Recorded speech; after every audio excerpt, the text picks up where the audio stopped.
Bonjour à tous, ravi de vous retrouver sur la chaîne Géopolitique. Alors, comme vous le savez, sur cette chaîne, on essaye de faire de la prospective et on va essayer d'en faire un peu sur aujourd'hui. On va essayer de parler d'une rencontre très attendue cette semaine au niveau diplomatique entre les deux présidents du Bélarus et de la Fédération de Russie, entre messieurs Loukachenko et Poutine.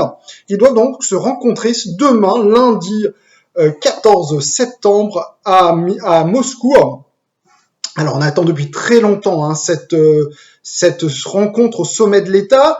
Pour préparer cette rencontre, les deux ministres des Affaires étrangères russes et biélorusses se sont rencontrés cette semaine à Moscou pour préparer les discussions.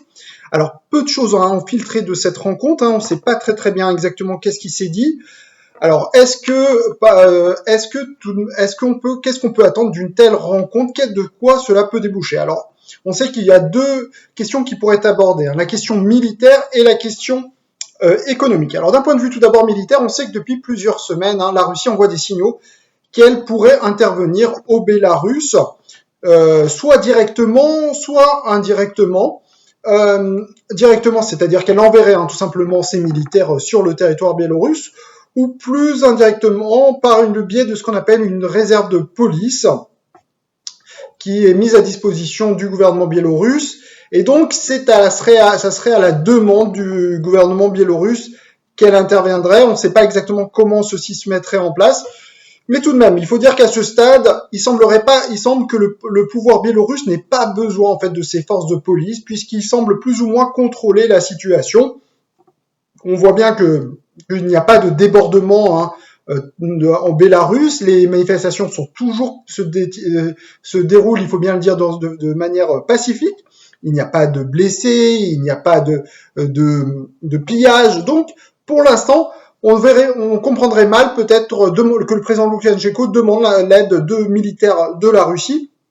Donc la Russie intervienne directement. Ceci peut-être pourrait même ternir son image auprès de la population biélorusse. Donc, sur le plan militaire, on peut penser que peut-être il n'y aura pas d'annonce qui sera faite demain. Par contre, il y a un autre volet qui est sans doute beaucoup plus important pour le président Loukachenko, c'est le volet économique. L'économie biélorusse est très clairement, très fortement impactée par ces manifestations. Certaines entreprises d'État voient leur production ralentir. Alors il faut déjà dire que l'économie biélorusse est en très forte décélération depuis quelques années, du fait notamment de la décélération de l'économie russe. Il faut dire qu'elle est extrêmement dépendante de l'économie russe. Quasiment toutes ses exportations vont vers la Russie et donc une simple décélération de l'économie russe a immédiatement des conséquences sur l'économie biélorusse. Donc depuis 2013, on assiste à une décélération très importante de l'économie russe qui affiche des taux de croissance depuis 2013 assez faibles, voire négatif, puisqu'on a eu déjà une récession très forte en Russie qui a commencé au quatrième trimestre 2014 pour s'achever seulement début 2016, donc quasiment 2 ans, plus d'un an d'une très forte crise qui a vu le PIB chuter sur cette période d'environ 9%. Donc voilà, donc tout ceci a un effet sur la Biélorussie qui elle-même est rentrée en récession en 2015, qui en est sortie durant l'année 2016, mais elle en est sortie éprouvée avec des comptes publics qui sont dans le rouge. Elle a dû demander l'aide du Fonds monétaire international. Et on sait que le président Loukachenko est très attaché à sa politique sociale. Et donc, il a du mal à appliquer les conditions du FMI. Et donc, il souhaiterait plutôt l'aide, si vous voulez, de la Russie que l'aide du Fonds monétaire international, qui en plus attaché à des conditions sanitaires. D'ailleurs, je vous renvoie une vidéo, je vous recommande une vidéo de Monsieur Asselineau à ce sujet qui détaille très bien les conditions qu'a posées le Fonds monétaire international vis-à-vis du Bélarus. Et donc, voyant que désormais l'Union européenne le rejette avec ses sanctions, que le FMI pose ses conditions, il est acculé à demander l'aide financière de la Russie. Alors, quelle forme d'aide? Maintenant, la question c'est quelle forme d'aide quelle pourrait être la forme de cette aide de la Russie? Alors, il semblerait, d'après ce qu'on comprend, que messieurs Poutine et Loukachenko semblent vouloir aussi mener un jeu géopolitique tous les deux, puisqu'ils ont finalement, mais désormais, l'Union européenne ayant clairement claqué la porte vis-à-vis du Bélarus, Monsieur Loukachenko semble être dans les pas désormais géopolitiques de Monsieur Poutine. Et désormais, il semble prendre pour cible les deux, la Lituanie. Parce qu'il faut savoir que ce pays, les ports lituaniens pour être plus précis, sont un grand débouché en fait pour les produits industriels bélarusses et russes.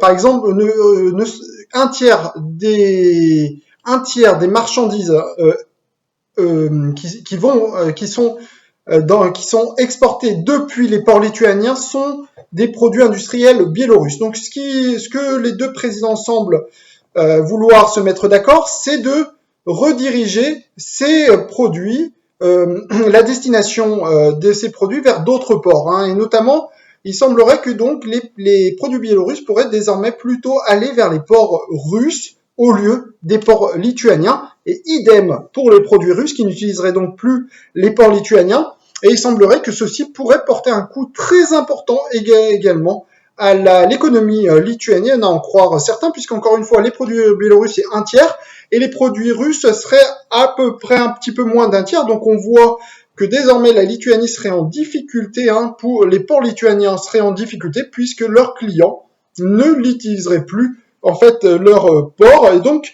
on voit bien qu'il y a un jeu géopolitique, hein, désormais entre messieurs Poutine et Loukachenko. Ils veulent, en quelque sorte, montrer aussi qu'ils ont du répondant, qu'ils ont aussi des marges de manœuvre à la fois économiques, hein, vis-à-vis de l'Union européenne, car jusqu'à présent, on voit bien que c'est l'Union européenne, hein, qui mène un petit peu le jeu, hein, puisqu'on voit des sommets de l'Union européenne, on voit des décisions qui sont prises contre le Bélarus, et de l'autre côté, on ne voit aucune mesure, on va dire qui répondent à ça. Alors certes, le Bélarus a pris des sanctions, hein, aussi contre des dirigeants lituaniens, justement, estoniens et lettons, qui ont été plus loin en termes de sanctions, puisqu'ils ont visé directement le président Loukachenko. Ils ont pris des sanctions unilatérales en dehors du cadre de l'Union européenne, et donc le Bélarus a répondu. Mais sans doute, M. Loukachenko veut montrer qu'il a encore des moyens beaucoup plus forts que des simples sanctions visant des gens, mais il veut sans doute frapper d'un point de vue économique tous ces pays baltes, et montrer qu'il reste tout de même aussi dépendant de la Russie, autant dépendant de la Russie que de l'Union européenne, et que toute sanction qui leur est prise à leur égard ont des conséquences vis-à-vis d'eux. Donc voilà une des conséquences qui pourraient être annoncées demain. Mais la grande question qui se pose au Bélarus, c'est quelle va être la contrepartie biélorusse à cette aide de la Russie, car